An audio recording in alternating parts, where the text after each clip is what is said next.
11 साल एक बहुत लंबा वक्त होता है किसी भी सरकार को जज करने के लिए। लेकिन सवाल है, क्या इन 11 सालों में भारत बदला, या बस हमें लगने लगा है कि भारत बदल गया?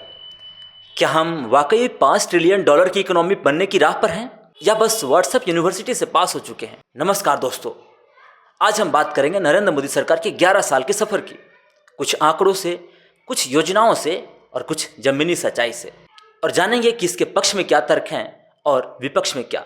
तो आइए शुरू करते हैं। सबसे पहले बात करते हैं इंफ्रास्ट्रक्चर यानी आधारभूत ढांचे की, आधारभूत संरचनाएं की। हाईवे, रेलवे, एयरपोर्ट, सबका विकास हुआ है।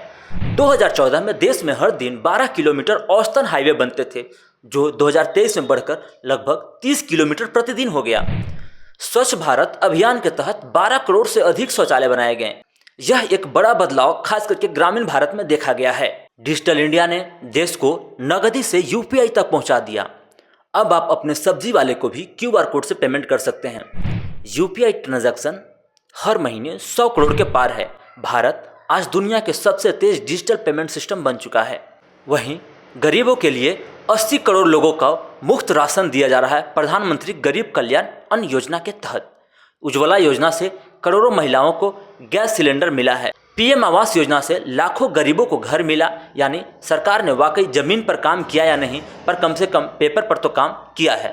मोदी सरकार ने सुरक्षा पर आक्रामक नीति अपनाई। 2016 की सर्जिकल स्ट्राइक और 2019 की बालाकोट एयर स्ट्राइक सरकार की सबसे बड़ी उपलब्धियों में गिना जाता है। विदेश नीति में भारत का कद बढ़ा है। क्वाड, G20 और ब्रिक्स में भारत एक मजबूत आवाज बनकर उभरा है। और अगर हम बात करें 2025 की ऑपरेशन सिंदूर की, तो भारत के एक जिम्मेदार नागरिक होते हुए मुझे लगता है कि यहाँ पे सरकार से थोड़ी सी चूक हुई है। 11 साल में सरकार में एक भी बड़ा भ्रष्टाचार घोटाला नहीं हुआ, कम से कम यूपीए के जमाने की तुलना में तो जरूर ही। राजनीतिक स्थिरता रही है, जिससे नीतियां लागू करना आसान रहा है। लेकिन हर सिक्के के दो पहलू होते हैं। अब बात करते हैं उन तर्कों की जो विपक्ष देता है। सबसे बड़ा मुद्दा बेरोजगारी।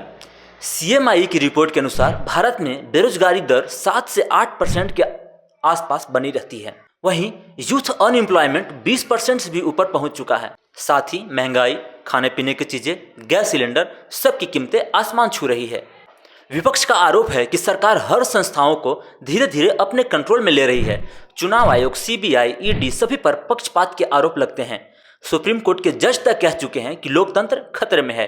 प्रेस फ्रीडम इंडेक्स में भारत 180 में 159वें नंबर पर है। CAA, NRC, लव जिहाद जैसे मुद्दे पर देश में धार्मिक ध्रुवीकरण बढ़ा। मॉब लिंचिंग की घटनाएं भी सामने आई। सवाल उठता है, क्या विकास केवल एक धर्म या वर्ग तक सीमित रह गया है? वहीं 3 कृषि कानून लाकर सरकार ने किसानों से वादा किया था कि उनकी आमदनी बढ़ेगी, लेकिन 1 साल चले इस किसान आंदोलन और 700 से ज्यादा किसानों की मौत के बाद सरकार को पीछे हटना पड़ा था। MSP की गारंटी अब तक नहीं मिली, तो हम कह सकते हैं कि सरकार यहाँ भी विफल रही है। वहीं RTI को कमजोर किया गया, पत्रकारों पर केस किया गया, यूट्यूबर को जेल में भेजा गया, सोशल मीडिया पर सेंसरशिप बढ़ाई गई, और जो लोग सरकार से सवाल करता है उसे एंटी नेशनल घोषित कर दिया जाता है। तो कुल मिलाकर देखा जाए तो सरकार ने कई काम किए हैं, लेकिन कई जरूरी मुद्दों पर चुप्पी या असफलता भी साफ दिखती है। सवाल यह नहीं है कि सरकार ने कुछ नहीं किया, सवाल यह है कि जो कुछ किया क्या वह सबके लिए था, और जो कुछ नहीं किया क्या वह जानबूझकर नहीं किया गया।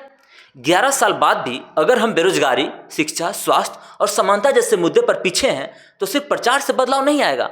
विकास के साथ साथ संवेदनशीलता भी चाहिए। अब फैसला आपका है कि आप सरकार के काम से संतुष्ट हैं, तो कमेंट में अपनी राय जरूर दीजिएगा। धन्यवाद, नमस्कार, जय हिंद।